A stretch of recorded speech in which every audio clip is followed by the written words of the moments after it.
Welcome back to another episode of We Roguelike It. I'm your host, Boston. Joining me as always is Moonpeer. Hello. Starting next week, we will have a brand new scientist joining the crew. The Nymph is going to be joining us, as we'll talk about on TVGP over there. And Monkey Senior, who did a couple weeks on the show a couple weeks ago, he will be joining us here for We Roguelike It. So we'll have three scientists here that I will need to figure out how to do the video layout for ranking, because that's going to be interesting. But that's a problem for another couple weeks. It's a problem for future Boston. But what we're going to come together and talk about now is our fourth and final week of Caveblazers. I did not play this that much this week. I played it a little bit, but it was one of those things where, honestly, the game didn't click with me. Yeah. A lot. Might as well get the negative stuff out the way first. It feels very derivative. Okay, a derivative of? Like a mixture of everything. Like, it's got hints of Spelunky in there. It's got the 8-bit art style of, like, something like Risk of Rain. Mm-hmm. You know, or like old school Spelunky. Yeah, or original Spelunky. Yeah, it feels like it's taken a bunch of ideas from other games and put them together. And don't get me wrong, the game's not bad. Right. Like, by no means is it a bad game. The fact that they've got the controls as tight as they have them is a wonderment in itself. Just take a look at, Super Meat Boy's controls and figure out how important it is to have that kind of control level. Right. Like, it's genuinely a fantastic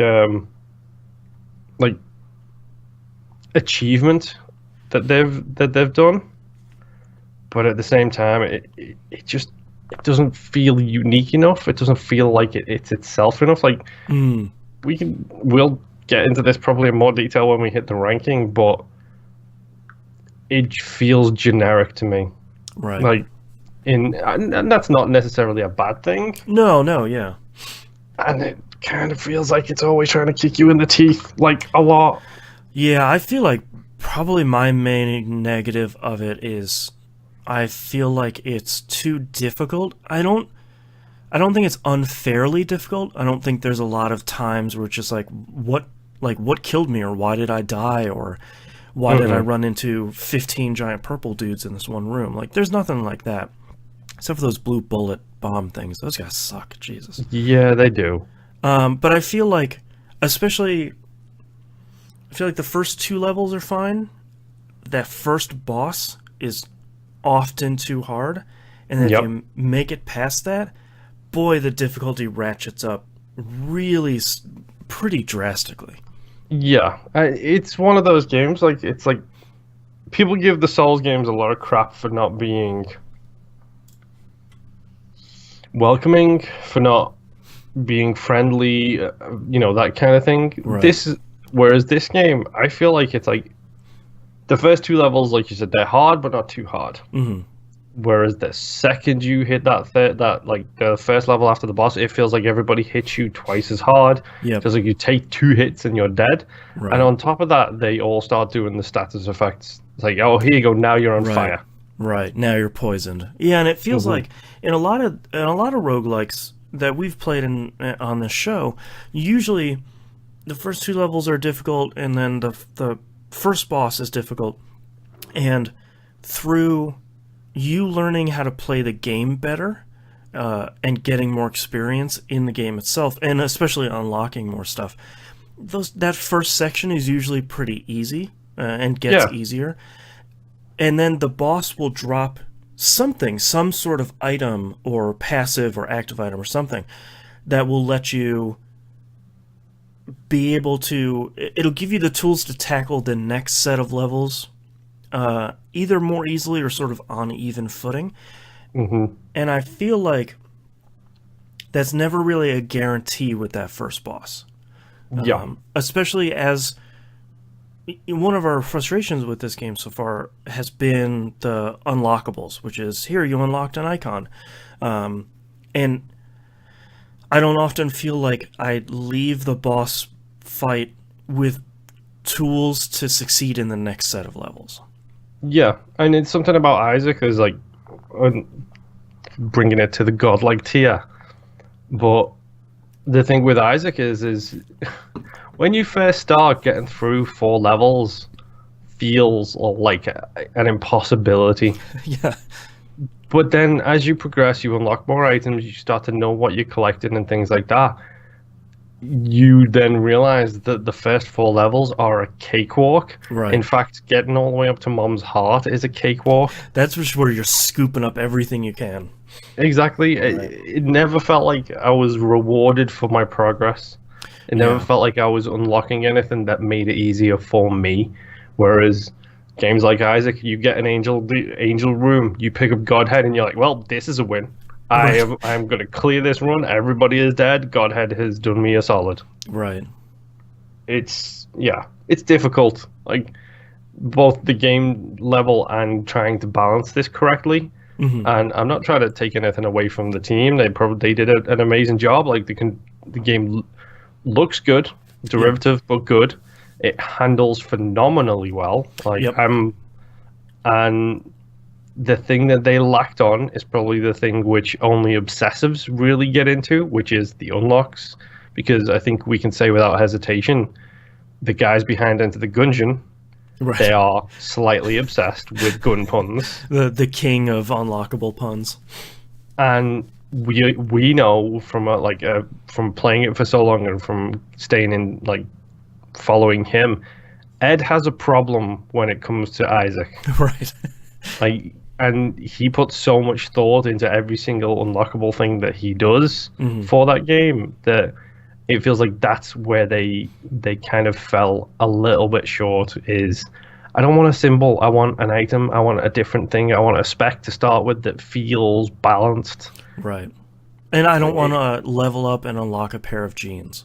Like that I liked the customization system they have. You can make your character look however you want it to. I think that's cool. But I think oddly, I would almost prefer it to how the Division does it, where I'd almost rather open up a chest in the dungeon and there be an item, and randomly, here's a brown shirt. Like, oh, okay, cool. Yeah. Instead of, you got 3,500 experience points, here's a white hat. Here's a hat. Right. Yeah. Sort of like, but I need something in the dungeon to be able to get to the next step. Yeah, I think cosmetics work well in video games when A, they don't matter, and B, in the not roguelike genre. Right. Yeah. Like first-person shooters, RPGs, huge open-world games. You give me cosmetics, I'm perfectly happy with that. Yep. I want that fashion destiny. Exactly. Yep. You give me a roguelike and you let me unlock a hat, I'm very disappointed. Yeah. And it's sort of hard for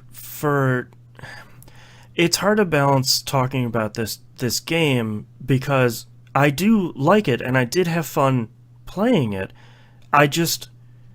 I'm frustrated because I wanted to go deeper and I wanted to see more. Monkey Senior, who's joining us on the show starting next week, got to level 11 and still wasn't at the end. I was just like, oh my god, how am I going to make it up to level 11? Yeah, number one, how did he get there? Right. And number two, how much time and thing did that take to get there? Yeah, who how knows? long was that run? Maybe it's just a case of we didn't find the build for us. Maybe we didn't. Sure. But the problem is maybe that's because we didn't unlock the build, because you need to do specific things to unlock that specific type of build. Right. But you don't know what that is because the game isn't clear at all. Yeah. The Isaac problem, where it's do something and we'll get something. Okay, yeah. Cool. Great. Yeah. So this is one of those games where it's obviously good, and we sort of didn't like it. And those are the ones I have. Both of us have trouble talking about, like we said, because it's a good game, and I know looking online, there's a ton of people that really love it, and I think that's awesome. It never really clicked with me. Yeah, same. Yeah.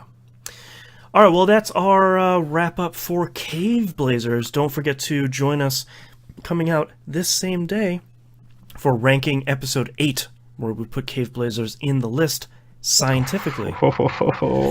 Yes, it's gonna be a banger. And we'll see you all next time. See ya. Thanks for watching the video. Bye. Hey everyone, just kidding. We've got to talk about the next game in the list as we're wrapping up Caveblazers. I'm a professional. The next game is 20XX. Came out for PC, PS4, Xbox One, and Switch. This is the Mega Man roguelike, where you can also play co-op. Interesting. So I've been looking forward to this game for a while because everyone that has played it has said, hey, this game is really cool. I am going to keep playing this. So, Having never played a Mega Man game, this should be interesting. Oh, okay. Interesting. Yeah, I've played all of them. The only experience I have with Mega Man is Blue Bombing, and that's it. Okay. Yeah, the Giant Bomb series. Okay. Well, this will be very interesting. We'll talk about 20XS for probably 4 weeks. We'll start off with that and see how that goes. Goodbye for real this time. We'll see you next run. Hey.